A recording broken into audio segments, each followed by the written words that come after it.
ഇനി അധ്യക്ഷപദം അലങ്കരിക്കുന്ന വളരെ സ്നേഹത്തോടെയും നമ്മുടെ ഇടവക ജനങ്ങളെ, അതിലുപരി നിങ്ങൾ ഓരോരുത്തരെയും, നമ്മുടെ കുട്ടികളെയാണ് ഞാൻ ഉദ്ദേശിച്ചത്, നയിച്ചുകൊണ്ടിരിക്കുന്ന തീർത്ഥകേന്ദ്രം arch priest very reverend father doctor Davis അച്ഛനെ വിശ്വാസ പരിശീലന PTA പേരിൽ ഹാർദവമായി സ്വാഗതം ചെയ്യുന്നു.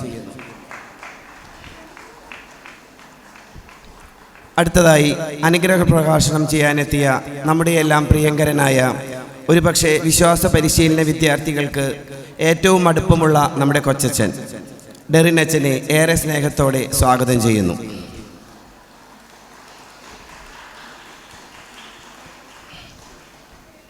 അടുത്തതായി നമ്മുടെ നടത്തുകൈക്കാരൻ ശ്രീ ഫ്രാൻസിസ് ചിരിയങ്കണ്ടത്തിനെ വളരെ സ്നേഹത്തോടെ സ്വാഗതം ചെയ്യുന്നു.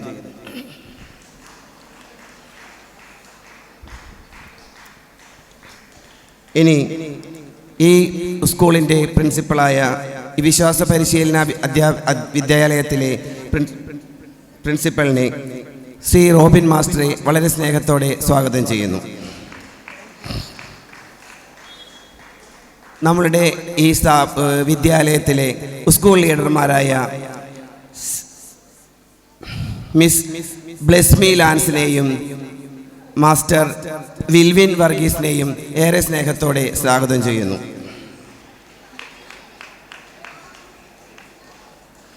അടുത്തതായി സ്വാഗതം ചെയ്യാനായിട്ടുള്ളത് BSc പെർഫ്യൂഷൻ ടെക്നോളജിയിൽ ഫസ്റ്റ് റാങ്ക് കരസ്ഥമാക്കി നമ്മുടെ എല്ലാം ആദരവ് ഏറ്റുവാങ്ങാനിരിക്കുന്ന ശ്രീമതി അനീറ്റ ലാൻസിനെയാണ്. ഏറെ സ്നേഹത്തോടെ അനീറ്റ ലാൻസിനെ സ്വാഗതം ചെയ്യുന്നു.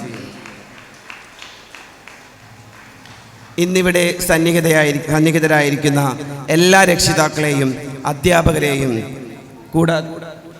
കൂടാതെ എല്ലാ കുട്ടികളെയും വളരെ സ്നേഹത്തോടെ ഈ പരിപാടിയിലേക്ക് സ്വാഗതം ചെയ്തുകൊണ്ട് ഞാൻ എൻ്റെ വാക്കുകൾ അവസാനിപ്പിക്കുന്നു. നന്ദി, നമസ്കാരം. ഞായറാഴ്ചകളിൽ 8:25 അസംബ്ലിയോടെയാണ് വിശ്വാസ പരിശീലനം ആരംഭിക്കുന്നത്. ഞായറാഴ്ചകളിലെ 10 മണിക്കുള്ള ദിവ്യബലിയിൽ നഴ്സറി മുതൽ ACC ഉൾപ്പെടെയുള്ള വിദ്യാർത്ഥികൾ ഓരോ ആഴ്ചകളിലും കാഴ്ച സമർപ്പണം, ലേഖന വായന, വിശുദ്ധനെ പരിചയപ്പെടുത്തൽ, സഭാവാർത്തകൾ, നമസ്കാരം, വചനം പറച്ചിൽ, നോട്ടീസ് ബോർഡ് തയ്യാറാക്കൽ, സോഡാലിറ്റി പ്രാർത്ഥന എന്നിവയ്ക്കെല്ലാം നേതൃത്വം നൽകുന്നു. വിശ്വാസ പരിശീലകരായി ബഹുമാനപ്പെട്ട സിസ്റ്റേഴ്സ് ഉൾപ്പെടെ 25 അധ്യാപകരും 300 വിദ്യാർത്ഥികളുമാണ് നമുക്കുള്ളത്. അധ്യാപകർ വിവിധ സെമിനാറുകളിലും രൂപത നിർദ്ദേശിക്കുന്ന മറ്റു പരിപാടികളിലും സജീവമായി പങ്കെടുക്കുന്നു. മാസത്തിലെ 4ാമത്തെ ഞായറാഴ്ച വികാരിയച്ഛൻ്റെയും കൊച്ചച്ഛൻ്റെയും സാന്നിധ്യത്തിൽ വിശ്വാസ പരിശീലകരുടെ യോഗം കൂടി വിലയിരുത്തൽ നടത്തപ്പെടുന്നു. കൂടാതെ എല്ലാ ഞായറാഴ്ചകളിലും 10 മണിയുടെ വിശുദ്ധ കുർബാനയ്ക്ക് ശേഷം 10 മിനിറ്റ് അധ്യാപകർ ഒന്നിച്ചു കൂടുകയും പ്രിൻസിപ്പാൾ ആവശ്യമായ നിർദ്ദേശങ്ങളും നൽകി വരികയും ചെയ്യുന്നു. എല്ലാ വർഷവും 1, 2, 3 സ്ഥാനം നേടുന്ന വിദ്യാർത്ഥികൾക്കും ഫുൾ അറ്റൻഡൻസ് നേടുന്ന വിദ്യാർത്ഥികൾക്കും ക്യാഷ് പ്രൈസും സർട്ടിഫിക്കറ്റും നൽകി വരുന്നു. ആ ദിനത്തിലെ എഴുത്തിനിത്തൽ ചടങ്ങ്, പ്രവേശനോത്സവം, സെമിനാറുകൾ, ചിൽഡ്രൻസ് മിനിസ്ട്രി മത്സരങ്ങൾ, ദേവദർശൻ ക്യാമ്പ്, ഓണം ക്രിസ്മസ് ആഘോഷ മത്സരങ്ങൾ, സയൻസ് ക്വിസ്, ലോഗോസ് പരീക്ഷ, ആഘോഷമായ ദിവ്യകാരുണ്യ സ്വീകരണം, ദിവ്യബലി അസംബ്ലി നേതൃത്വം, ക്രിസ്തുരാജ്യത്വ തിരുനാൾ ഘോഷയാത്ര, മതബോധനം തുടങ്ങി ഒട്ടനവധി പ്രവർത്തനങ്ങൾ നമ്മുടെ യൂണിറ്റിലും ഭംഗിയായി നടത്തപ്പെടുന്നു. ഓണത്തിന് PTA നേതൃത്വത്തിൽ പായസ വിതരണവും ദേവദർശ ക്യാമ്പിന് ശീതളപാനീയ വിതരണവും നൽകാറുണ്ട്. ഈ പ്രവർത്തനങ്ങൾക്കെല്ലാം PT അംഗങ്ങളും അധ്യാപകരും നേതൃത്വം നൽകുന്നു. അകാലത്തിൽ വേർപിരിഞ്ഞു പോയ മാസ്റ്റർ ഹർഷ് നിഹാറിനെ വിശ്വാസ പരിശീലന അധ്യാപക വിദ്യാർത്ഥികളുടെ പേരിലും PTA പേരിലും സ്മരിക്കുകയും നിത്യജീവൻ പ്രാപിക്കട്ടെ എന്ന് പ്രാർത്ഥിക്കുകയും ചെയ്യുന്നു. 2023 ഓഗസ്റ്റ് 6 മറ്റം ഫൊറോനയിൽ നിന്നുള്ള അധ്യാപകർ നമ്മുടെ യൂണിറ്റിൽ വിസിറ്റ് നടത്തുകയും യൂണിറ്റ് നല്ല രീതിയിൽ പോകുന്നുവെന്ന് വിസിറ്റേഴ്സ് വിലയിരുത്തുകയും ചെയ്തു. മാതൃവേദി ഗ്ലോബൽ പ്രസിഡന്റായി തെരഞ്ഞെടുത്ത വിശ്വാസ പരിശീലകയായ ശ്രീമതി ബീന ജോഷിക്ക് അഭിനന്ദനങ്ങൾ നേരുന്നു. വിശ്വാസ പരിശീലക മധ്യസ്ഥനായ മിസ്റ്റർ ചാൾസ് ബെറോമിയുടെ ദിനം അസിസ്റ്റന്റ് വികാരിയുടെയും ACC വിദ്യാർത്ഥികളുടെയും നേതൃത്വത്തിൽ മധുരം പങ്കുവച്ചും ആശംസകൾ നേർന്നും സമ്മാനങ്ങൾ നൽകിയും സമുചിതമായി ആഘോഷിച്ചു. വിശ്വാസ പരിശീലന അധ്യാപക രക്ഷാകർതൃ സംഘടനകളുടെ നേതൃത്വത്തിൽ വിദ്യാർത്ഥികളും അധ്യാപകരെയും ഇടവജനങ്ങളെയും ഉൾപ്പെടുത്തി 150ഓളം ആളുകൾ പങ്കെടുത്ത ബഹുമാനപ്പെട്ട ഫിജോ ആലപ്പാടൻ അണിയിച്ചൊരുക്കിയ ദിദിമോസ് എന്ന സംഗീത നൃത്ത ബൈബിൾ മെഗാ നാടകം 2024 ഫെബ്രുവരി 4 അരങ്ങേറുകയുണ്ടായി. നാടകം സമ്പൂർണ്ണ വിജയത്തിലെത്തിച്ച ബഹുമാനപ്പെട്ട arch priest father Davis Kannampuzha, father Ando Rayappan, father Fijo Alappadan, principal Shri Robin KK, PTA president Shri Subhash master, Shrimati Joicy Antony, ബഹുമാനപ്പെട്ട സിസ്റ്റേഴ്സ്, PTA അംഗങ്ങൾ, അധ്യാപകർ, ഇടവക ജനങ്ങൾ തുടങ്ങി എല്ലാവർക്കും ഈ അവസരത്തിൽ പ്രത്യേകം നന്ദി രേഖപ്പെടുത്തുന്നു. നിങ്ങൾ ലോകമെങ്ങും പോയി സുവിശേഷം പ്രഘോഷിക്കുവിൻ എന്ന വചനത്തെ ഉൾക്കൊണ്ടുകൊണ്ട് ഏപ്രിൽ മാസത്തിൽ ജെറുസലേം ധ്യാന കേന്ദ്രത്തിൽ ഫിയാത്ത് മിഷന്റെ നേതൃത്വത്തിൽ നടന്ന ഗ്രേറ്റ് ഗ്യാതറിംഗ് ഓഫ് മിഷനിൽ നമ്മുടെ വിദ്യാർത്ഥികളും അധ്യാപകരും PTA ഭാരവാഹികളും പങ്കെടുക്കുകയും ഒരു പുത്തൻ അനുഭവമായി മാറുകയും ചെയ്തു. പല മിഷൻ പ്രവർത്തനങ്ങളെക്കുറിച്ച് കൂടുതൽ പരിചയപ്പെടുവാനും വിവിധ തരത്തിലുള്ള ബൈബിൾ കയ്യെഴുത്ത് പ്രതികളെ കൂടുതൽ മനസ്സിലാക്കുവാനും വിദ്യാർത്ഥികളിൽ ഫിയാത്ത് മിഷൻ വിസിറ്റിലൂടെ വലിയ പ്രചോദനമുളവാക്കുകയും വിദ്യാർത്ഥികളിൽ നിന്നും സമാഹരിച്ച കാഴ്ച സമർപ്പണ തുക മിഷന് സംഭാവനയായി നൽകുകയും ചെയ്തു.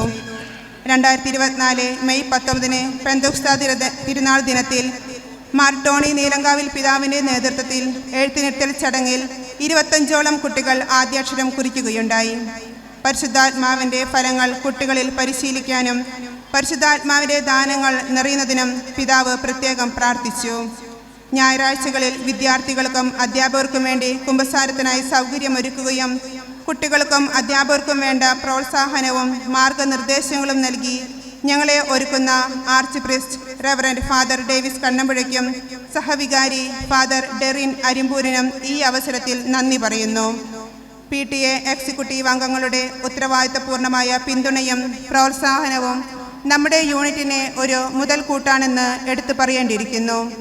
വിവിധങ്ങളായ പ്രവർത്തനങ്ങൾ വഴി മതബോധന വിദ്യാർത്ഥികളെ ക്രിസ്തുവിലേക്കും സഭയിലേക്കും നയിക്കുന്നതിന് നേതൃത്വം നൽകുന്ന ബഹുമാനപ്പെട്ട വൈദികർക്കും സിസ്റ്റേഴ്സിനും ആൾഡൻ ബ്രദറിനും അധ്യാപകർക്കും സഹകരിക്കുന്ന PTA നേതൃത്വത്തിനും പ്രോത്സാഹിപ്പിക്കുന്ന മാതാപിതാക്കൾക്കും നന്ദി പറഞ്ഞുകൊണ്ട് ഈ റിപ്പോർട്ട് സദസ്സിന് മുമ്പാകെ സമർപ്പിക്കുന്നു എന്ന് സെക്രട്ടറി സിമി ഫ്രാൻസിസ്. സമഗ്ര മേഖലയിൽ പ്രവർത്തന നേടിയ റിപ്പോർട്ട് അവതരിപ്പിച്ച സിമി ടീച്ചർക്ക് നന്ദി. പാലയൂർ മതബോധന യൂണിറ്റ് ഡയറക്ടറും നമ്മളുടെ KTSM സ്കൂളിൻ്റെ പ്രിൻസിപ്പാൾ റോബി മാഷ്, PTA പ്രസിഡൻറ്റ് സുഭാഷ് മാസ്റ്റർ, നമ്മുടെ സ്കൂളിലെ ലീഡേഴ്സ്, വളരെ പ്രത്യേകമായി കാലിക്കറ്റ് യൂണിവേഴ്സിറ്റി പെർഫ്യൂഷൻ ടെക്നോളജിയിൽ ഫസ്റ്റ് റാങ്ക് നേടി നമ്മളുടെ ഇടവകയ്ക്കും നമ്മുടെ നാടിനും പ്രത്യേകിച്ച് നമ്മളുടെ KTSM സ്കൂളിനൊക്കെ അഭിമാനമായി തീർന്നിരിക്കുന്ന അനീറ്റ ലാൻസൻ, സ്നേഹമുള്ള മാതാപിതാക്കളെ, പ്രിയമുള്ള കുട്ടികളെ, നമ്മളെല്ലാവരും വളരെ ആകാംക്ഷയോടെയാണ് ഇവിടെ കാത്തിരിക്കുന്നത്. നമ്മളുടെ കാത്തിരിപ്പ് നമ്മളുടെ കുട്ടികളുടെ കലാപരിപാടികൾ കണ്ട് ആസ്വദിക്കുവാനും അവരെ പ്രോത്സാഹിപ്പിക്കുവാനും വേണ്ടിയാണ്. ആകയാൽ ഇന്നത്തെ നമ്മളുടെ ഈ മതബോധന ദിനത്തിൻ്റെ എല്ലാവിധ അനുഗ്രഹ ആശംസകളും സ്നേഹപൂർവ്വം ഞാൻ നേരുകയാണ്. നമുക്കെല്ലാവർക്കും അറിയാവുന്നതുപോലെ ഏത് ഒരു ഇടവകയുടെയും അടിസ്ഥാനമായ ഉത്തരവാദിത്വം ആ ഇടവകയിലുള്ള എല്ലാവരെയും വിശ്വാസത്തിൽ നയിക്കുക എന്നുള്ളതാണ്. നമുക്കെല്ലാവർക്കും ഇന്ന് പ്രത്യേകിച്ച് നമ്മൾ 2-3 വർഷമായിട്ട് സാധാരണഗതിയിൽ ക്രിസ്തുരാജിൻ്റെ തിരുനാളിനോടനുബന്ധിച്ചാണ് നമ്മൾ ഈ വിശ്വാസ പരിശീലന ദിനം ആഘോഷിക്കാറ്. അത് ഏറ്റവും അർത്ഥവത്താണ്. കാരണം നമ്മുടെ ആരാധന ക്രമവത്സരത്തിൻ്റെ അവസാനത്തെ ഞായറാഴ്ചയാണ്. അടുത്ത ഞായറാഴ്ച മുതൽ പുതിയ ആരാധന ക്രമവത്സരം ആരംഭിക്കുകയാണ്. ഒപ്പം തന്നെ ആഗോള സഭയിൽ ഇന്ന് ക്രിസ്തുരാജിൻ്റെ തിരുനാളും കൂടെയാണ്. ക്രിസ്തുവാണ് നമ്മളുടെ രാജാവ്. ഇന്ന് വളരെ മനോഹരമായിട്ട് നമ്മുടെ കുട്ടികളെല്ലാം ഈ ക്രിസ്തുരാജ തിരുനാളിൻ്റെ റാലിയിൽ പങ്കെടുത്തു. നമ്മുടെ കൊച്ചച്ഛൻ കുട്ടികൾക്കൊക്കെ അതിമനോഹരമായിട്ട് മുദ്രാവാക്യങ്ങളൊക്കെ ചൊല്ലിക്കൊടുത്തു. എന്തൊരു ആവേശത്തോടെയാണ് കൊച്ചച്ഛനും കുട്ടികളൊക്കെ അത് ഏറ്റുപാടിയത്. ഇത് തന്നെയാണ് നമ്മുടെ വിശ്വാസ പരിശീലനത്തിൻ്റെ ഏറ്റവും പ്രത്യേകമായ മുഖമുദ്ര. കുട്ടികളെ എല്ലാവരെയും വിശ്വാസത്തിലൂടെ നടത്തുക, യേശുവാകുന്ന മാർഗത്തിലൂടെ, യേശുവാകുന്ന സത്യത്തിലേക്ക് അവരെ ഓരോരുത്തരെയും നയിക്കുക. അതിന് നമ്മളുടേതായ എല്ലാവിധ സഹകരണവും അതോടൊപ്പം തന്നെ നമ്മുടെ എല്ലാവിധ പ്രോത്സാഹനമുണ്ട്. അതുകൊണ്ട് തന്നെയാണ് ഏതു ഒരു ഇടവകയുടെയും ഏറ്റവും വലിയ കാര്യം കുട്ടികളെ വിശ്വാസ പരിശീലനത്തിലേക്ക് കൊണ്ടുവരിക എന്നുള്ളതാണ്. ഇവിടെ നമ്മുടെ കുട്ടികളൊക്കെ ഒത്തിരിയേറെ മത്സരങ്ങളിലൂടെ സമ്മാനങ്ങൾ കരസ്ഥമാക്കിയവരാണ്. ഓരോ മത്സരങ്ങൾക്ക് സമ്മാനം നമ്മൾ അതാത് മത്സരങ്ങൾ കഴിയുമ്പോൾ നമ്മൾ കൊടുക്കും. ഇന്നിവിടെ നമ്മൾ നമ്മുടെ ക്ലാസ്സുകളിലെ 1, 2, 3 സ്ഥാനങ്ങൾ, ഒപ്പം തന്നെ ഫുൾ അറ്റൻഡൻസ് കിട്ടിയവർ, അവരെയൊക്കെയാണ് നമ്മളിന്ന് ആദരിക്കുന്നത്. അപ്പോൾ ഈ വിശ്വാസ പരിശീലനത്തിൽ കൂടുതലായിട്ട് മാർക്കുകൾ വാങ്ങിയവർ, ഒപ്പം തന്നെ ആ വിശ്വാസ പരിശീലനത്തിൽ പങ്കെടുക്കുന്നവർ, അവരുടെ ഓരോ കഴിവുകളനുസരിച്ച് അവർ വളർന്നു വരുന്നവർ, അവരൊക്കെ എനിക്ക് തോന്നുന്നു അനീറ്റ ലാൻസനൊക്കെ ഈ നമ്മുടെ വിശ്വാസ പരിശീലന കേന്ദ്രങ്ങളിൽ നിന്ന് ലഭിച്ച ആ സിദ്ധി അവരുടെ ജീവിതത്തിൽ പ്രത്യേകമായിട്ട് ഒരു മുതൽക്കൂട്ടായിരിക്കും. പ്രത്യേകിച്ച് ഞാൻ ഇവിടെയുള്ള നമ്മുടെ എല്ലാ അധ്യാപകരെയും, പ്രത്യേകിച്ച് റോബിൻ മാഷിൻ്റെ നേതൃത്വത്തിലുള്ള എല്ലാ അധ്യാപകരെയും അഭിനന്ദിക്കുകയാണ്. ഇങ്ങനെയുള്ള കുട്ടികളൊക്കെ ഈ ഓരോ ഉന്നത സ്ഥാനങ്ങളിലേക്ക് വരുമ്പോൾ പഠിപ്പിച്ച എല്ലാ അധ്യാപകർക്കും അത് അഭിമാനിക്കാവുന്നതാണ്. ഒപ്പം തന്നെ ഈ കുട്ടികളൊക്കെ പഠിക്കും. നമുക്കറിയാലോ, നമ്മൾ സ്കൂളിൽ നമുക്ക് അധ്യാപകരുണ്ട്. ഇവിടെ പഠിപ്പിക്കുന്ന മിക്ക അധ്യാപകരും സ്കൂളിലെ അധ്യാപകരാണ്.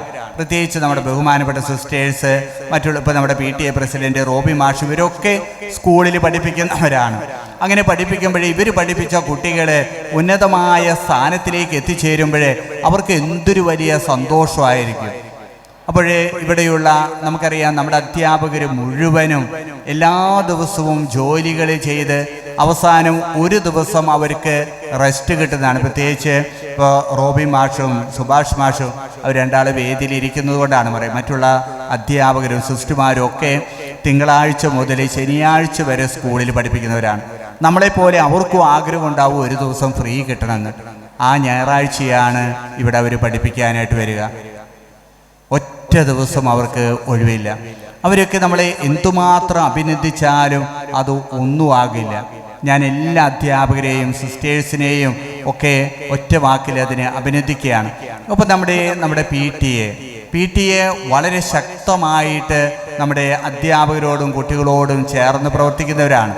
PTA-യുടെയും നമ്മുടെ വിശ്വാസ പരിശീലന അധ്യാപകരുടെയും കുട്ടികളുടെയും നമ്മുടെ ഇടവക നേതൃത്വം നൽകിക്കൊണ്ടാണ് കഴിഞ്ഞ വർഷം നമ്മൾ റിപ്പോർട്ടിൽ അത് വായിച്ചു.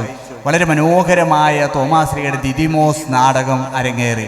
നമ്മുടെ ഈ ഇടവകാംഗങ്ങളായ പ്രത്യേകിച്ച് വേദപാഠം പഠിക്കുന്ന കുട്ടികൾ മുതൽ ഏറ്റവും പ്രായമുള്ള 80 വയസ്സ് വരെയുള്ളവർ അതിൽ അഭിനയിച്ചു.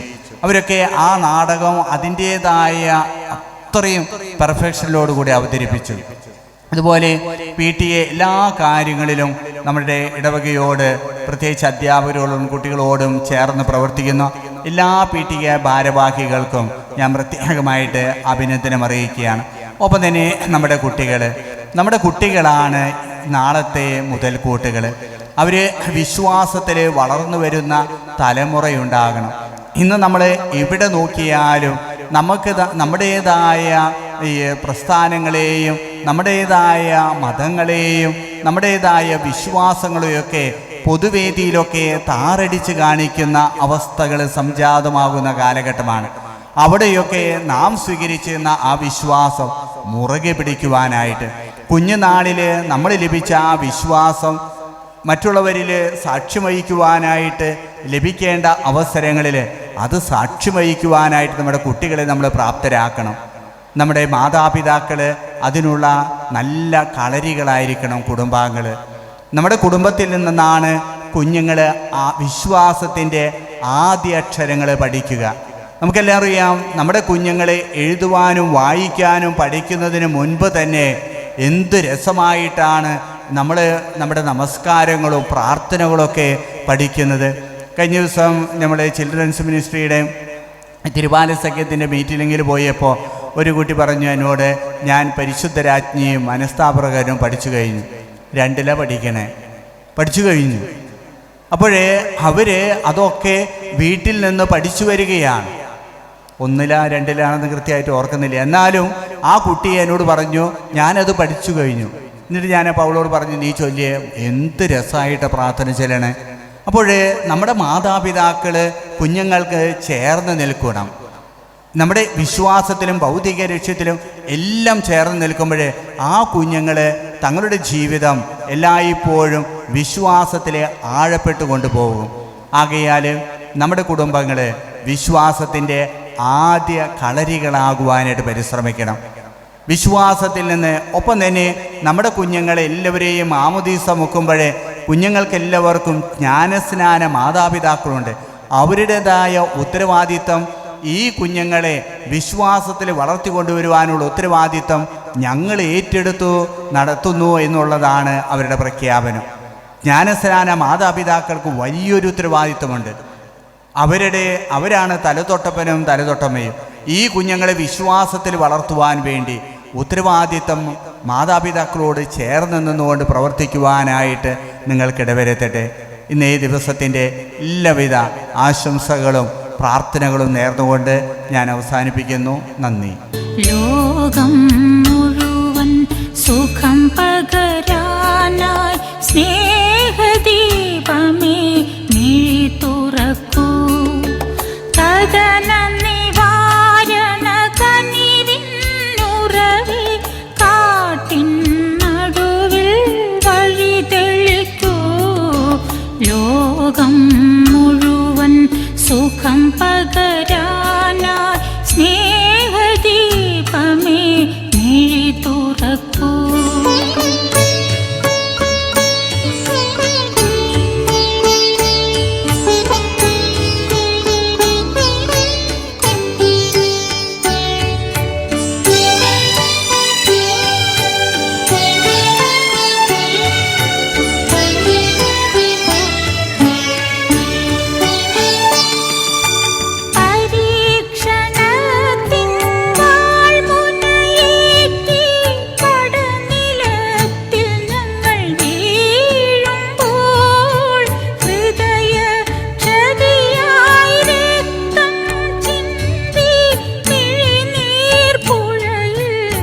ഈ സായം സന്ധ്യയിൽ വളരെ മനോഹരമായിട്ടാണ് ഈ വിശ്വാസ പരിശീലന ദിനം ഇവിടെ സംഘടിപ്പിച്ചിട്ടുള്ളത്. തീർച്ചയായിട്ടും ഒത്തിരിയേറെ കരങ്ങൾ, ഒത്തിരിയേറെ വ്യക്തികൾ ഇതിന്റെ പുറകിൽ പ്രവർത്തിച്ചിട്ടുണ്ടെന്ന് ഞാൻ മനസ്സിലാക്കുന്നു. ബഹുമാനപ്പെട്ട വികാരിയച്ഛൻ്റെയും കൊച്ചച്ഛൻ്റെയും അതുപോലെ തന്നെ പ്രധാനാധ്യാപകന്റെ നേതൃത്വത്തിൽ മറ്റുള്ള ടീച്ചേഴ്സും ഇടവകങ്ങളെല്ലാവരും സഹകരിച്ചുകൊണ്ടാണ് ഈ ഒരു പരിപാടി ഇവിടെ സംഘടിപ്പിക്കുക. അപ്പോൾ ആദ്യം തന്നെ അവരെ എല്ലാവരെയും ഞാൻ പ്രത്യേകമായിട്ട് അഭിനന്ദിക്കുകയാണ്.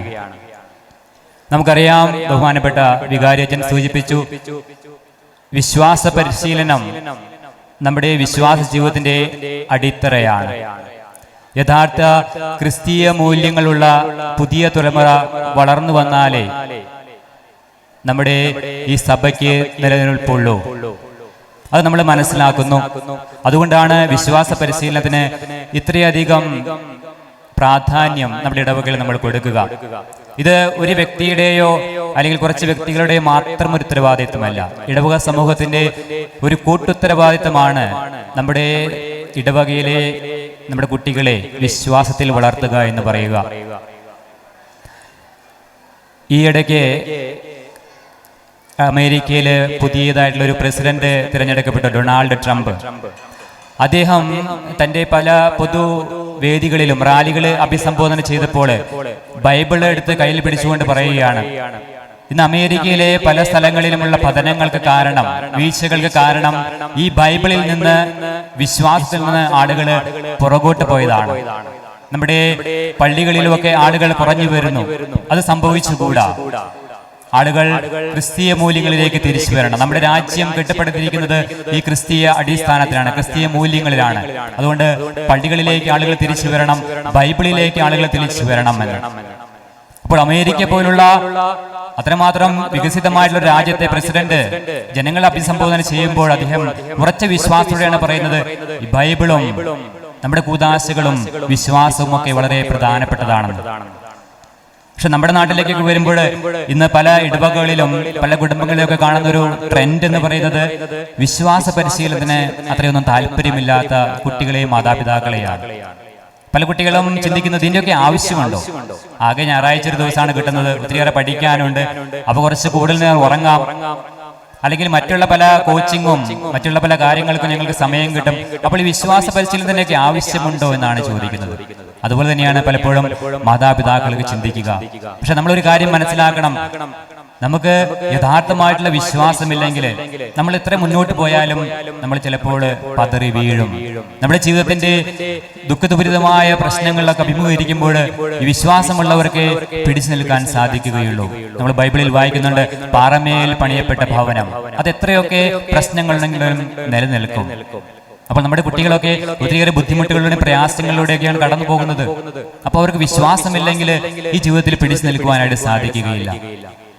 അതുപോലെ തന്നെ യഥാർത്ഥമായിട്ടുള്ള ക്രിസ്തീയ ബോധ്യങ്ങൾ, സഭയെക്കുറിച്ചുള്ള ബോധ്യങ്ങൾ അവർക്കുണ്ടാകണം. പലപ്പോഴും കുട്ടികൾക്ക് അവർ കാണുന്ന ഈ മാസ് മീഡിയയിലും അല്ലെങ്കിൽ സിനിമകളിലോ അല്ലെങ്കിൽ വാർത്തകളിലൊക്കെ കേൾക്കുന്ന ഒരു ബോധ്യമേ അവർക്കുള്ളൂ. നമ്മൾ പലപ്പോഴും മോശമായിട്ടുള്ള തെറ്റായിട്ടുള്ള കാര്യങ്ങളൊക്കെയാണ് ഈ വാർത്തകളിലും നവമാധ്യമങ്ങളിലൊക്കെ കാണുക. അപ്പോൾ അവർക്ക് യഥാർത്ഥമായിട്ടുള്ള മൂല്യങ്ങൾ കിട്ടേണ്ടത് ഇതുപോലെയുള്ള വിശ്വാസ പരിശീലന കേന്ദ്രങ്ങളിൽ നിന്നാണ്, നമ്മുടെ ഇടവകയിലുള്ള നമ്മുടെ സമൂഹത്തിന്റെ അനുഭവ ജീവിതത്തിൽ നിന്നാണ്. അതിന് നമ്മളെല്ലാവരും ഒരു കൂട്ടുത്തരവാദിത്തമുണ്ട്. പലപ്പോഴും കുട്ടികൾ വഴിതെറ്റി പോകുന്നുണ്ടെങ്കിൽ അതിൻ്റെ ഒരു കാരണം നമ്മളൊക്കെ തന്നെയാണ്. അവർക്ക് നല്ല മാതൃക കൊടുക്കുവാൻ നമുക്ക് സാധിക്കുന്നില്ല. ഞാൻ ഇവിടെ വരുന്നതിന് മുൻപ് കുറച്ച് നാള് തിരുവനന്തപുരത്ത് ഒരു ഇടവകയിൽ കുറച്ച് നാൾ സേവനം ചെയ്തിരുന്നു. അപ്പോൾ അവിടെ ഒരു പെൺകുട്ടി കൊയറിലൊക്കെ വളരെ ആക്റ്റീവാണ്, നന്നായിട്ട് പാട്ട് പാടും, എല്ലാ കാര്യങ്ങളും പള്ളിയിലൊക്കെ സംബന്ധിക്കുന്നതാണ്. അവളുടെ അമ്മ എന്ന് പറയുന്നത് ഒരു മൂത്ത കരിസ്മാറ്റിക് ആണ്, എപ്പോഴും പ്രാർത്ഥിക്കുന്ന ഒരു വ്യക്തി. അപ്പൊ ഇവള് ഒരു കോച്ചിങ്ങിനായിട്ട് CA കോച്ചിങ്ങിനൊക്കെ ആയിട്ട് ഒരു സ്ഥലത്ത് പോയിരുന്നു. അവിടെ ചെന്ന് അവിടെയുള്ള ഒരു ഹൈന്ദവ സമൂഹത്തിലുള്ള ഒരു പയ്യനുമായിട്ട് പ്രണയത്തിലായി. പിന്നെ എത്രയൊക്കെ ആളുകൾ സംസാരിച്ചിട്ടും അവൾക്ക് അവനെ തന്നെ കെട്ടിയാൽ മതി. ഞാൻ അമ്മയോട് ചോദിച്ചു, നിങ്ങൾ ഇത്ര കരിസ്മാറ്റിക്കും ഇത്രയും വിശ്വാസമൊക്കെ ഉണ്ടായ വ്യക്തികൾ ആ കുട്ടിയെ പറഞ്ഞ് മനസ്സിലാക്കിക്കൂട്ടെ, നമുക്ക് ചേർന്നൊരു ബന്ധമല്ല. പക്ഷെ ഈ കുട്ടി എന്തിനും സമ്മതിക്കുന്നില്ല. കുറച്ച് നാളുകൾക്ക് ശേഷം ഈ കല്യാണമൊക്കെ നിശ്ചയിച്ചു. എന്നിട്ട് ഈ കുട്ടി എന്നെ കാണാൻ വന്നിരുന്നു. അച്ഛാ, എൻ്റെ കല്യാണം ഉറപ്പിച്ചു, ഒരു ഹൈന്ദവനായിട്ടുമാണ്, അമ്പലത്തിൽ വെച്ചായിരിക്കും വിവാഹം നടക്കുക. അപ്പൊ ഞാൻ ചോദിച്ചു, നീ പിന്നെ എന്തിനാണ് എന്നെ കാണാൻ വന്നത്? അച്ഛാ, എനിക്കൊരു ആഗ്രഹം, കല്യാണം അവിടെയൊക്കെ ആണെങ്കിലും പള്ളിയിൽ വന്ന് എനിക്കൊരു ആശീർവാദം കിട്ടണം. അപ്പൊ അത്രയേ ഉള്ളൂ എൻ്റെ വിശ്വാസം. അപ്പോൾ അവളുടെ ഒരു ആഗ്രഹം എന്ന് പറയുന്നത് ഈശോയിനൊന്നും അവൾക്ക് വേണ്ട. അവൾക്ക് കല്യാണത്തിന്റെ സമയത്ത് ഉടുപ്പൊക്കെ ഇട്ട് വന്ന് പള്ളിയിൽ നിന്നൊരു ആശീർവാദം, ഒരു ഫോട്ടോ എടുക്കണം. അപ്പോൾ ഞാൻ അവളോട് ചോദിച്ചു, നീ 10-12 വർഷം ഇവിടെ കാറ്റഗിസം പഠിച്ചു, കൊയറിലുണ്ട്. അപ്പോൾ നിനക്ക് നീ സ്നേഹിക്കുന്ന ആ പയ്യനോട് പറയത്തില്ലായിരുന്നോ നിന്റെ മതം വിട്ട് ഞങ്ങളിലേക്ക് വരാൻ? അപ്പോൾ പറയാണ്, അവരൊക്കെ ബ്രാഹ്മിൻസ് ഭയങ്കര സ്ട്രോങ് ആണ്, നമ്മളൊന്നും അത്ര സ്ട്രോങ് അല്ല. അപ്പോൾ നമ്മുടെയൊക്കെ കുട്ടികളുടെ വിശ്വാസം എവിടെയാണ് കിടക്കുന്നത്? എവിടെയെങ്കിലുമൊക്കെ വെച്ച് കാണുന്ന ഒരു പയ്യനെ കണ്ടാൽ, അല്ലെങ്കിൽ ഫേസ്ബുക്കിലോ അവിടെ കാണുന്ന ഒരാളെ ഒരു ഹായ് ബായ് പറഞ്ഞു കഴിഞ്ഞാൽ, അപ്പോൾ നമുക്ക് പള്ളിയും വേണ്ട, സഭയും വേണ്ട, മാതാപിതാക്കളും വേണ്ട, അതൊക്കെ ഉപേക്ഷിച്ചുകൊണ്ട് ഇവരുടെ പുറകെ പോകുവാൻ അത്ര മാത്രമേ വിശ്വാസ ബോധ്യമുള്ളൂ നമ്മുടെ കുട്ടികൾക്ക്. അപ്പോൾ പ്രിയമുള്ളവരെ, നമ്മൾ ഈ വിശ്വാസ പരിശീലന ദിനം ആഘോഷിക്കുമ്പോൾ നമ്മുടെ ഇടവകയുടെ ഒരു പ്രധാന ദൗത്യമായിട്ട് വിശ്വാസ പരിശീലനത്തെ കാണാം. ഇവിടെയുള്ള ടീച്ചേഴ്സ് മാത്രമല്ല, നമ്മുടെ ഓരോരുത്തരുടെയും ഉത്തരവാദിത്തമാണ്. മാതാപിതാക്കൾ കൊടുക്കുന്ന ആ വിശ്വാസം, പ്രാർത്ഥന, കൂട്ടായ്മ, അവരുടെ സ്നേഹം, ഇത് കണ്ടുകൊണ്ടാണ് കുട്ടികൾ വിശ്വാസത്തിൽ വളരുക. അപ്പോൾ മാതാപിതാക്കൾക്കും ഇതിനൊരു ഉത്തരവാദിത്തമുണ്ട്. ആ വീട്ടിലുള്ള പ്രാർത്ഥനയും അവരെ വിശ്വാസത്തിൽ വളർത്തുവാനുള്ള അവരുടെ തീഷ്ണതയും ഒക്കെയാണ് തീർച്ചയായിട്ടും മക്കൾക്ക് പകർന്ന് ലഭിക്കുക. അപ്പോൾ നമ്മുടെ ഇടവകയിൽ വിശ്വാസ തീഷ്ണതയുള്ള, വിശ്വാസത്തിൽ അടിയുറച്ച് നിൽക്കുന്ന, ഏത് പ്രതിസന്ധിയിലും കർത്താവിനെ വിടാതെ ക്രിസ്തുവാണ് എൻ്റെ രാജാവ് എന്ന് ഏറ്റുപറയാൻ ധൈര്യമുള്ള നല്ല കുട്ടികൾ, നല്ല തലമുറ വളർന്നു വരട്ടെ ഞാൻ ആശംസിക്കുകയാണ്. അതാണ് എൻ്റെ പ്രാർത്ഥന. ഇത്രയും പറഞ്ഞുകൊണ്ട് ഈ വിശ്വാസ പരിശീലന ദിനം 2024 ഔപചാരികമായിട്ട് ഉദ്ഘാടനം ചെയ്തതായിട്ട് പ്രഖ്യാപിക്കുന്നു. ACC വിദ്യാഭ്യാസം മതബോധന യൂണിറ്റായ പാലിയൂർ തന്നെയാണ് പൂർണ്ണമായും ഉന്നത വിജയം കരസ്ഥമാക്കി നേടിയത്. അതോടൊപ്പം തന്നെ ഫസ്റ്റ് റാങ്ക് നേടിയിരിക്കുന്നു കേരള യൂണിവേഴ്സിറ്റി ഓഫ് സയൻസിൽ നിന്നും BSc പെർഫ്യൂഷൻ ടെക്നോളജി. അങ്ങനെ ഇടവകയ്ക്കും നമ്മുടെ മതബോധന യൂണിറ്റിനും അഭിമാനമായി അനീറ്റ ലാൻസിന് ഒത്തിരി അഭിനന്ദനങ്ങൾ. വളരെയധികം സന്തോഷത്തോടു കൂടിയാണ് ഞാനിന്ന് ഇവിടെ നിൽക്കുന്നത്. ACC കഴിഞ്ഞിട്ട് ഒരിക്കൽ പോലും വിചാരിച്ചിട്ടില്ല ഇനിയും ഈ സ്റ്റേജിൽ ഇരിക്കാനോ അതുപോലെ ഇവിടുന്ന് എന്തെങ്കിലും വാങ്ങാനോ സാധിക്കുമെന്ന്. ഇന്നത് ഫലമണിഞ്ഞേക്കാണ്. അപ്പം എന്നെ ഇവിടെ വിളിച്ച ആദ്യം തന്നെ സർവേശ്വരനായ ദൈവത്തോട് ഞാൻ നന്ദി പറയാണ്. പിന്നെ എന്നെ ഈ പ്രോഗ്രാമിൽ വിളിച്ച വികാരി അച്ഛനും കൊച്ചച്ഛനോടും പിന്നെ PTA ഭാരവാഹികളോടും ഹെഡ് മാസ്റ്ററിൻ്റെ അടുത്തും ഈ യൂണിറ്റിലെ എല്ലാവരുടെ അടുത്തും ഒറ്റവാക്കി നന്ദി പറഞ്ഞുകൊണ്ട് ഞാൻ നിർത്തുകയാണ്. അതുപോലെ തന്നെ ഇന്ന് നമ്മളെല്ലാവരും ആകാംക്ഷയോടെ കാത്തിരിക്കുകയാണ് നമ്മുടെ പിള്ളേരുടെ ഡാൻസൊക്കെ കാണാൻ. സോ എല്ലാവർക്കും നല്ലൊരു ദിവസമാവട്ടെ എന്ന് ആശംസിച്ചുകൊണ്ട് ഞാൻ നിർത്തുന്നു. എത്രയും സ്നേഹബഹുമാനപ്പെട്ട ഇന്നത്തെ ഉദ്ഘാടകനായ ആന്റണി ചാം, ഡേവിസ് അച്ഛ, പ്രധാന അധ്യാപകൻ റോബിൻ മാഷ്, PTA പ്രസിഡന്റ് സുഭാഷ് മാഷ്, വിശ്വാസ പരിശീലനത്തിലെ ക്ലാസ് ലീഡേഴ്സ്, ഇന്നത്തെ റാങ്ക് ഹോൾഡർ, ഇന്നത്തെ ഉപഹാരം ഏറ്റുവാങ്ങിയ അനീറ്റ ലാൻസൺ, പ്രിയ ബഹുമാനപ്പെട്ട മാതാപിതാക്കളെ, സഹോദരി സഹോദരങ്ങളെ, പ്രിയ കുട്ടികളെ, എല്ലാവർക്കും ആദ്യമേ ഇന്നേ ദിനത്തിന്റെ വിശ്വാസ പരിശീലന ദിനത്തിന്റെ വാർഷിക ദിനത്തിന്റെ എല്ലാവിധ ആശംസകളും പ്രാർത്ഥനകളും സ്നേഹപൂർവ്വം നേരുകയാണ്. എന്താണ് വിശ്വാസ പരിശീലനം? ആരാണ് യഥാർത്ഥത്തിൽ വിശ്വാസ പരിശീലകർ എന്ന് വികാരിയച്ഛനും ആന്റണിയച്ഛനും അവരുടെ പ്രസംഗത്തിൽ നമ്മെ ഉദ്ബോധിപ്പിച്ചു. ഈ വർഷം ജനുവരി 30-ാം തീയതി ഇറ്റലിയിൽ വെച്ച് നടന്ന മതധ്യാപകരുമായിട്ടുള്ള കൂടിക്കാഴ്ചയിൽ പരിശുദ്ധ പിതാവ് ഫ്രാൻസിസ് മാർപ്പാപ്പ എന്താണ് മതബോധനമെന്ന് വിശേഷിപ്പിക്കുകയുണ്ടായി. മതബോധനത്തിന് വേറൊരു നിർവചനം നൽകുകയുണ്ടായി. ഒരു വ്യക്തിയുടെ വിശ്വാസത്തിന്റെ ആദ്യ പടിയാണ് വിശ്വാസ പരിശീലനം. വിശ്വാസ ജീവിതത്തിന്റെ ആദ്യ പടിയാണ് വിശ്വാസ പരിശീലനം. ആ വിശ്വാസ പരിശീലനം ഒരു വ്യക്തിക്ക്, പ്രത്യേകിച്ച് ഒരു കുട്ടിക്ക്, ആ കുട്ടി വളർന്നു വരുന്ന കുടുംബത്തിൽ നിന്ന് ലഭിക്കുന്നു. അവിടെ നിന്നും വളർന്നു വന്നു ആ മകൻ അല്ലെങ്കിൽ മകൾ നമ്മുടെ ഇടവകയിലെ വിശ്വാസ പരിശീലകരുടെ കൈകളിലൂടെ കടന്നുപോയി വിശ്വാസ പരിശീലനത്തിലൂടെ മുന്നേറിക്കൊണ്ടിരിക്കുകയാണ്. ക്രിസ്തു ആ മകന്റെ ജീവിതത്തിൽ, മകളുടെ ജീവിതത്തിൽ ആരാണ് എന്ന് LKG തൊട്ട് തുടങ്ങി ACC വരെയുള്ള പഠനത്തിലെ 15 വർഷത്തെ വിശ്വാസ പരിശീലന വർഷത്തിലെ അവരുടെ ജീവിതത്തിലൂടെ പ്രഘോഷിക്കുകയാണ്. ഇന്ന് ക്രിസ്തു രാജന്റെ രാജ്യത്തെ തിരുനാൾ നമ്മൾ ആഘോഷിക്കുമ്പോൾ ക്രിസ്തുവാണ് എന്റെ നേതാവ്, ക്രിസ്തുവാണ് എന്റെ രാജാവ്, ക്രിസ്തുവിനെ ഞാൻ പ്രഘോഷിക്കുന്നു, എന്റെ നാഥന്റെ നാഥനും രാജാക്കന്മാരുടെ രാജാവുമായി ക്രിസ്തുവിനെ ഞാൻ എന്റെ ഹൃദയത്തിൽ, എന്റെ ജീവിതത്തിൽ പ്രഘോഷിക്കപ്പെടുന്നതിന്റെ ഒരു ബാഹ്യ പ്രകടനമാണ് നമ്മളിന്ന് ഇവിടെ കുട്ടികളൊക്കെ ഇന്ന് കാഴ്ചവെച്ചത് അവരുടെ റാലിയിലൂടെ. ബാഹ്യപ്രകടനത്തിലൂടെ ഞാൻ ക്രിസ്തുവിനെ പ്രഘോഷിക്കുമ്പോൾ ആ ക്രിസ്തുവിനെ എന്റെ ജീവിതത്തിൽ രക്ഷകനും നാഥനുമായി ഏറ്റുപറഞ്ഞ് വിശ്വാസ ജീവിതത്തിൽ മുറുകെ പിടിക്കേണ്ടതിന്റെ ആവശ്യകതയാണ് ഈ വിശ്വാസ പരിശീലന വർഷത്തിലൂടെ നമ്മൾ എല്ലാവരും സ്വായത്തമാകുന്നത്, നേടിയെടുക്കുന്നത്.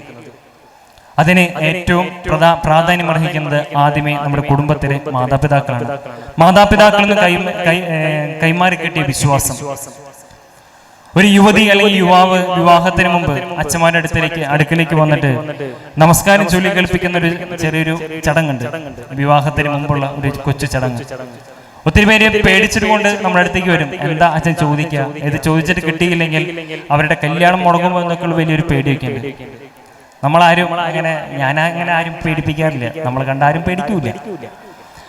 അപ്പോ വിശ്വാസ പരിശീലനത്തിന്റെ അവൻ പഠിച്ചു വന്നു കഴിഞ്ഞാൽ, ആ വ്യക്തി പഠിച്ചു വന്ന ആ വിശ്വാസ പരിശീലനത്തിന് നമ്മൾ ഒന്നും കൂടി അളന്നു നോക്കുകയാണ് ഈ നമസ്കാരം ചൊല്ലി കേൾപ്പിക്കുന്നതിലൂടെ. ഞാൻ ആദ്യം തന്നെ അവനോടൊന്ന്, അല്ലെങ്കിൽ കൊച്ചിനോട് ഒന്ന് കുരിശ് വരയ്ക്കാൻ പറയും. എങ്ങനെയാ കുരിശ് വരയ്ക്കണമെന്നുള്ളത് 3 ഇടങ്ങളിലാണ് നമ്മൾ കുരിശ് വരയ്ക്കുന്നത്. ഒരു പക്ഷെ ചിലപ്പോൾ 2 ഇടങ്ങളിലായിട്ട് അത് മാറിപ്പോകും. ചിലപ്പോൾ വലിയൊരു കുരിശടയാളമായിട്ട് അത് മാറിപ്പോകും. അപ്പൊ പറയും വലിയ കുരിശടയാളം വരച്ചെന്ന് പറയും, അല്ല മൊത്തത്തിൽ ഒരു വലിയ കുരിശടയാളം വരച്ചെന്നൊക്കെ പറയും. അപ്പൊ അങ്ങനെ ആ വിശ്വാസ പരിശീലനം എന്റെ ജീവിതത്തിലൂടെ എനിക്ക് ലഭിച്ചു. അത് കൈമാറ്റം ചെയ്യപ്പെടാനായിട്ട് എനിക്ക് വലിയൊരു ഉത്തരവാദിത്തമുണ്ട്. വിവാഹ ജീവിതത്തിലേക്ക്, വിവാഹം എന്ന ദൈവവിളി സ്വീകരിച്ചുകൊണ്ട് ഒരു യുവതി അല്ലെങ്കിൽ യുവാവ് അതിലേക്ക് പ്രവേശിക്കുമ്പോൾ ആ വ്യക്തി എപ്രകാരം അവരിലൂടെ ജന്മമെടുക്കുന്ന മക്കൾക്ക് ഈ വിശ്വാസം കൈമാറ്റം ചെയ്യപ്പെടും എന്ന് അളന്നു നോക്കുന്നതാണ് ഈ നമസ്കാരം ചൊല്ലി കേൾപ്പിക്കുന്നത്. പലപ്പോഴും അത് പേടിയെ കൊണ്ടാണ് പലരും അവിടെ മുമ്പിൽ വന്നിക്കുക. ചിലപ്പോൾ രാത്രിയുടെ യാമങ്ങളിൽ, ചിലപ്പോൾ രാത്രികൾ പകലുകളാക്കി ഒരു പക്ഷേ ചിലപ്പോൾ നമസ്കാരം പഠിക്കുന്ന കുട്ടികളുണ്ട് കൂട്ടത്തിലൊക്കെ. പരിശുദ്ധ ഫ്രാൻസിസ് മാർപ്പാപ്പ പ്രകാരം പറയുന്നുണ്ട്, വിശ്വാസ പരിശീലനം എന്നത് അടിച്ചേൽപ്പിക്കപ്പെടേണ്ട ഒന്നല്ല, മറിച്ച് സൗഹൃദത്തിലൂടെ ആ വ്യക്തിയിലേക്ക്, ആ കുട്ടിയിലേക്ക് പകർന്നു കൊടുക്കേണ്ട വിശ്വാസ പാഠങ്ങളാണ് യഥാർത്ഥത്തിൽ വിശ്വാസ പരിശീലനം. സഭയുടെ പ്രബോധനങ്ങളെല്ലാം അക്ഷരം പ്രതി പഠിപ്പിച്ചുകൊണ്ട് എസ്എ കോമ്പറ്റീഷനെ പഠിപ്പിച്ചു വിടുന്നത് പോലെ പഠിപ്പിച്ചു വിടേണ്ടതല്ല, മറിച്ച് സൗഹൃദത്തിലൂടെ, സംവാദത്തിലൂടെ ആ കുട്ടിയുടെ ജീവിതത്തിൽ വളർത്തിക്കൊണ്ടുവരേണ്ടതാണ് വിശ്വാസ പരിശീലനം എന്ന് പറയുന്നത്. അങ്ങനെയുള്ളവരാണ് നമ്മുടെ ഇടവകയിലെ ഈ വിശ്വാസ പരിശീലനം കുട്ടികൾക്ക് കൊടുക്കുന്ന വിശ്വാസ പരിശീലനം നമ്മുടെ പ്രിയപ്പെട്ട അധ്യാപകർ. വികാരിച്ചൻ സൂചിപ്പിച്ചതുപോലെ ആഴ്ചയിലെ 6 ദിവസം അവർ അധ്വാനിക്കുന്നു, ജോലി ചെയ്യുന്നു. അവർക്ക് ഒരു ദിവസം ഒഴിവായിട്ട് ഇരിക്കാവുന്ന ഒരു ദിവസം, ഞായറാഴ്ച ദിവസം, ആ ദിവസത്തിന്റെ പകുതി മുക്കാലും അവര് നമ്മുടെ ഇടവകയ്ക്ക് വേണ്ടി സേവനം അനുഷ്ഠിക്കുകയാണ്. ഭാവി യുവതിയുവാക്കളെ യേശുവിന് വേണ്ടി പ്രഘോഷിക്കാൻ, യേശുവിനെ അവരുടെ ജീവിതത്തിലൂടെ പ്രഘോഷിക്കാനായിട്ട് വാർത്തെടുക്കുന്നവരാണ് നമ്മുടെ പ്രിയപ്പെട്ട അധ്യാപകർ. ചാൾസ് ബൊറോമിയോയുടെ തിരുനാൾ ദിവസം മാത്രം ഓർത്ത് പ്രാർത്ഥിക്കുക മാത്രമല്ല നമ്മൾ പ്രത്യേകിച്ച് ഈ അധ്യാപകർക്ക് വേണ്ടി ചെയ്യേണ്ടത്, മറിച്ച് അവർ ചെയ്യുന്ന സുദൃഢമായ സേവനം. ഒരുപക്ഷെ അധ്യാപകരുടെ ഷോർട്ടേജ് വരുമ്പോൾ നമ്മൾ ചോദിക്കും, അധ്യാപകനാവേണ്ട ആഗ്രഹമുണ്ടോ? അപ്പൊ ഒത്തിരിയേറെ 100 കാരണങ്ങൾ ഒരുപക്ഷെ പലരും നിരത്തി വയ്ക്കും. ബുദ്ധിമുട്ടുകൾ, കുടുംബത്തിൻ്റെതായ ബുദ്ധിമുട്ടുകൾ ശരി തന്നെയാണ്. പക്ഷെ ആ ബുദ്ധിമുട്ടുകളെല്ലാം ഈ പഠിപ്പിക്കുന്ന അധ്യാപകർക്കുമുണ്ട്. ആ അധ്യാപകര് തന്നെയാണ് ആ ബുദ്ധിമുട്ടുകളൊക്കെ മാറ്റി വെച്ചുകൊണ്ട്, അല്ലെങ്കിൽ ആ കുടുംബത്തിൻ്റെതായ കാര്യങ്ങളുടെ ഉത്തരവാദിത്തങ്ങൾ നിറവേറ്റിക്കൊണ്ട് തന്നെയാണ് അധ്യാപകര് ഇവിടെ ഈ ഞായറാഴ്ചകളിൽ രാവിലെ 8:30 മുതൽ 12 മണി വരെ ഇവിടെ അവര് നമ്മോടൊപ്പം ചെലവഴിക്കുന്നത്, നമ്മുടെ മക്കളോടൊപ്പം ചെലവഴിക്കുന്നത്. ആ അധ്യാപകരെയും കൂടി ഓർക്കുകയും പ്രാർത്ഥിക്കുകയും ചെയ്യുന്ന ദിവസമാണ് ഈ മതബോധനത്തിന്റെ ഈ വാർഷിക ദിനം കൂടി എന്നത്. നമ്മുടെ ബഹുമാനപ്പെട്ട പ്രിയപ്പെട്ട അധ്യാപകർക്ക് വേണ്ടി നമുക്ക് പ്രാർത്ഥിക്കാം. അതോടൊപ്പം അവർ ചെയ്യുന്ന സുദൃഢമായ സേവനത്തിന് ദൈവസന്നിധിയിൽ നമുക്ക് നന്ദി അർപ്പിക്കാം. സ്നേഹമുള്ളവരെ, ഇന്നേ ദിനത്തിന്റെ മംഗളങ്ങൾ സ്നേഹപൂർവ്വം ആശംസിക്കുകയാണ്. നമുക്കിനി നമ്മുടെ മക്കളുടെ ഒത്തിരിയേറെ മനോഹരമായ കലാവിരുന്നുകൾ കാണാനായിട്ട് നമ്മളെല്ലാവരും ആകാംക്ഷപൂർവ്വം കാത്തിരിക്കുകയാണ്. ഒരിക്കൽ കൂടി നിങ്ങൾക്ക് എല്ലാവർക്കും ഇന്നേ ദിനത്തിന്റെ മംഗളങ്ങൾ സ്നേഹപൂർവ്വം നേർന്നുകൊണ്ട് നിർത്തുന്നു. നന്ദി. ഇന്ന് ഈ കാറ്റീസം ഡേയുടെ പരിപാടിയിലേക്ക് എന്നെ വിളിക്കുമ്പോൾ ഞാനൊരു പ്രിപ്പറേഷനും നടത്തിയിട്ടില്ല. എനിക്ക് പറയാനുള്ളത്, ഞാൻ കഴിഞ്ഞ 47 വർഷത്തോളമായിട്ട് ഞാൻ പ്രവാസ ജീവിതം നയിച്ച വ്യക്തിയാണ്. ഇപ്പോഴും പ്രവാസ ജീവിതത്തിൽ തന്നെയാണ്. നാട്ടിൽ സ്ഥിരമായിട്ട് ആകാൻ ഉദ്ദേശിക്കുന്നു എന്ന് മാത്രം. എനിക്ക് പറയാനുള്ളത്, നമ്മൾ വിദേശത്തൊക്കെ പോകുമ്പോൾ നമ്മളെപ്പോഴും വളരെ കോൺസേൺഡാണ് മക്കളെ വിശ്വാസത്തിലേക്ക് വളർത്തണം എന്നുള്ളത്. കാരണം ലോകത്തിൻ്റെ മാസ്മരികമായിട്ടുള്ള ആ ജീവിതാവസ്ഥയിലൂടെ കടന്നു പോകുമ്പോൾ പലപ്പോഴും മെറ്റീരിയലിസ്റ്റിക് വേൾഡിലേക്കാണ് എല്ലാവരും വളരെ വേഗം ആകർഷിക്കപ്പെടുന്നത്. അവിടെ ദൈവത്തെ പറ്റിയുള്ളൊരു ചിന്ത അവരുടെ ജീവിതത്തിൽ വരുന്നില്ല. കാരണം ലാക്കിംഗ് ഓഫ് തിങ്സ് കുറവാണ്. എല്ലാ കാര്യങ്ങളും ചോദിക്കുന്നതിന് മുമ്പേ മക്കൾക്ക് വാങ്ങിച്ചു കൊടുക്കുന്ന, ഇന്ന് ഇവിടെയും അങ്ങനെ തന്നെ. കാരണം അണുകുടുംബത്തിലേക്ക് കടന്നു വന്നപ്പോൾ അനേകം ആവശ്യത്തിലധികം റിസോഴ്സസ് പേരൻസിന് കയ്യിലുണ്ട്. എന്ത് ചോദിച്ചാലും, ഒന്ന് ചോദിച്ചാൽ 4 വാങ്ങിച്ചു കൊടുക്കുന്ന അവസ്ഥയിലൂടെ കടന്നു പോകുമ്പോൾ മക്കൾക്ക് ദൈവാശ്രയ ബോധത്തിൽ നിന്ന് അവർ പിൻവലിയുന്ന ഒരവസ്ഥയാണ് വരുന്നത്. എല്ലാം സാധിക്കുന്ന അവസ്ഥയിൽ എന്തിനാ ദൈവത്തോട് പ്രാർത്ഥിക്കണേ? അപ്പോൾ ഞങ്ങൾ പ്രവാസ ജീവിതം നയിക്കുമ്പോൾ ഞങ്ങളുടെ ഏറ്റവും വലിയ ഉത്കണ്ഠ അതാണ്. മക്കൾ അങ്ങനെ ജീവിക്കുമ്പോൾ, അതും ബഹുസ്വര സമൂഹത്തിലെ ജീവിക്കുന്ന വിവിധ നാടുകളിൽ നിന്നുള്ള ആൾക്കാർ, അതുപോലെ തന്നെ ആധുനികതയിലൂടെ ജീവിക്കുമ്പോൾ മക്കൾക്ക് വിശ്വാസം ലഭിക്കാൻ, വിശ്വാസം അകന്നു പോകുന്ന ഒരവസ്ഥയും കൂടെയുണ്ട്. അപ്പോൾ ആ അവസ്ഥയിൽ വളരെ ബുദ്ധിമുട്ടിയിട്ടാണ് പ്രവാസ ജീവിതത്തിൽ ആഴ്ചയിലെ ഒഴിവ് ദിവസങ്ങളിലെ പള്ളിയിലെ കുർബാനയ്ക്കും അതുപോലെ തന്നെ കാറ്റീസത്തിനും കുട്ടികളെ കൊണ്ടുപോകാൻ വളരെ ഉത്സാഹത്തോടെ മാതാപിതാക്കൾ അതിനുവേണ്ടി ശ്രമിക്കാറുണ്ട്. കാരണം കൊടും ചൂടിലും ശൈത്യത്തിലും പള്ളിയിൽ വന്ന് കുട്ടികളെ കാറ്റീസത്തിന് നിർത്തി എല്ലാവരും പുറത്തിരിക്കും. ഈ ചൂടും സഹിച്ചുകൊണ്ട് പുറത്തിരിക്കും. വേനൽക്കാലത്ത്, തണുപ്പ് കാലത്ത് തണുപ്പും സഹിച്ച് പുറത്തിരിക്കും. കുട്ടികളുടെ കാറ്റീസത്തിന്റെ കുർബാന കഴിഞ്ഞ് അവര് പുറത്തേക്ക് വരുന്നത് കാത്തിട്ട്. അപ്പൊ എന്തുകൊണ്ടാണ് അവരങ്ങനെ? കാരണം ഇന്നത്തെ പേരൻസിന് വളരെ, അവരെങ്ങനെ ജീവിച്ചാലും മക്കളെല്ലാവരും നന്നായി ജീവിക്കണം എന്നുള്ള വലിയ ആഗ്രഹമുണ്ട്. അപ്പൊ അതിനുവേണ്ടി അവരെന്ത് ത്യാഗം സഹിക്കാനും അവർ തയ്യാറാണ്.